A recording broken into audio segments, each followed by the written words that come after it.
How you doing, guys? Welcome to the Drone Zone, and this is the Ideafly Grasshopper, and it's rumoured to be the currently fastest drone on the market, and it says it can go 230 kilometers an hour. So we're going to take a look, give it a little review, and see if we can break that speed limit. Hope you enjoy, guys.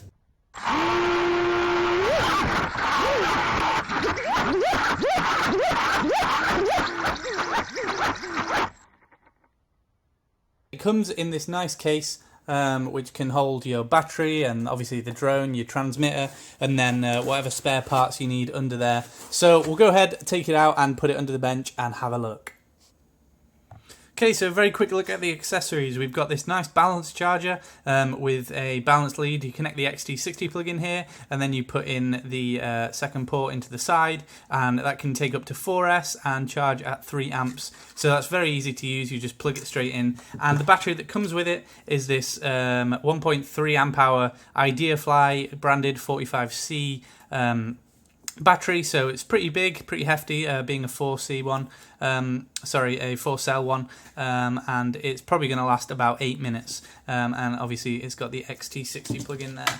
As for the props, you've got 4 duo props and 4 tri-blade props. Personally, I'm going to run the tri-blades because I think they're a bit better, but there are the spare duo blades as well. And also we've got a mini disc that has the instructions on it, which I think is a bit silly. They should have just maybe put a link to it online or somewhere. I don't need a whole mini disc just to download the instructions, but I guess it's saving on paper, which is nice. And then we've got random bits of cable ties, and these insulating leads I think will go on the antennas, and then we've got a couple bits of Velcro as well, which I imagine will be to strap the battery on. So let's take a look at the drone itself. Okay, so this is the quadcopter itself. I've taken off this sort of yellow, very flimsy bit of plastic because it's probably just going to break, and it's not really doing anything. It's just added weight on there, and I do think it looks a lot better without that. All the sleek carbon fibers sort of on show, and it looks very nice. Pretty much everything on this is carbon fiber. The base plate, this top plate which houses the flight controller in here, this sort of front bit that makes it look like a grasshopper, but also houses the camera as well. We've got the camera in there. So everything is enclosed nicely by carbon fiber on all parts, so you know it's going to be very good. It does feel incredibly durable. It's definitely very thick carbon fiber, so hopefully this should survive a lot of crashes. So you'll see we've got the video transmitter here in the back that just screws underneath there and is protected. I am worried because this does seem to be a little bit flimsy. You can see it's got some wobble there because it's sort of attached here.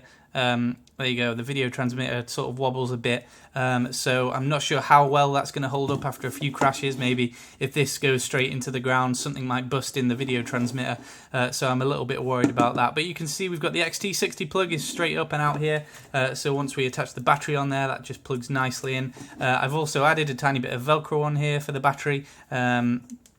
That's just there, you'll be able to see on the battery, so the battery stays in, and we've got this strap here for the battery, and I'll probably somehow try and strap another one in so it's got 2 straps, just so it's a lot more secure and in place.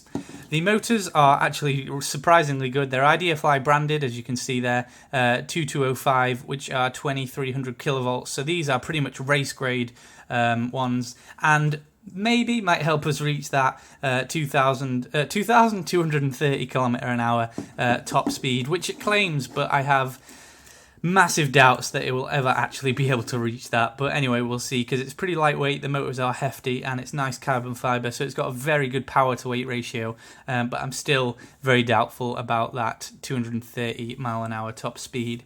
So I personally got the bind and fly one sent to me from GearBest. You'll see in here I've got the, if I move those in there, I've got the receiver for my transmitter. It's an Emax 16, and I just robbed it off my JJ Pro P200 that I did a review of the other week.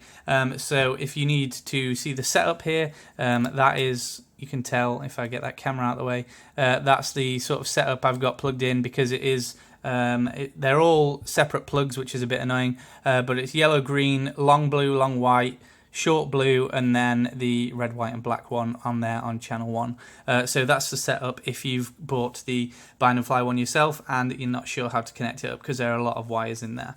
But it does look pretty good. I mean, it's got this weird sort of mouth thing on here, you'll be able to say. I'm not quite sure what that's for. It's got LEDs at the front here, which are sort of the eyes of the Grasshopper, and then these two transmitter cables here. It's got LEDs at the back, nice 3-strip LEDs. They seem pretty bright. And of course, it's got the camera at the front, which is 700 TVL, and it looks like it might be good. Personally, I've not flown this yet. I've wanted to do a review of it, sort of show you off before I crashed it multiple times, undoubtedly. So this is sort of a quick review. I'm going to go and fly it right now, though, so I'll be back in a little bit and tell you guys what I think about the flight. So anyway, here's some flight footage, and I'll probably do a commentary over it to tell you what I thought about it.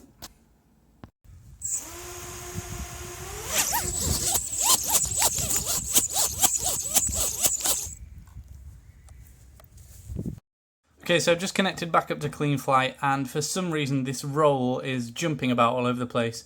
Occasionally it jumps up to about 1,600, and I don't know why, but you can see the throttle is working fine, the pitch is working fine, the yaw's working fine. It's just the roll is it's got something seriously wrong with it. I don't know what's going on. It's jumping about the place. You probably saw it jumped up to about 1,600 then. So I'm not quite sure what's going on with that. I'll have to have a play about and have a check. If you've got any suggestions, be sure to leave a comment if it's something I'm just stupidly missing over. Anyway, guys, that's it from me. Hope you can join me next time where I'll do a real speed test on this beast, and hopefully we can get something close to 230 kilometers an hour. Probably not that close. Anyway, guys, hope you enjoyed, and I'll see you next time.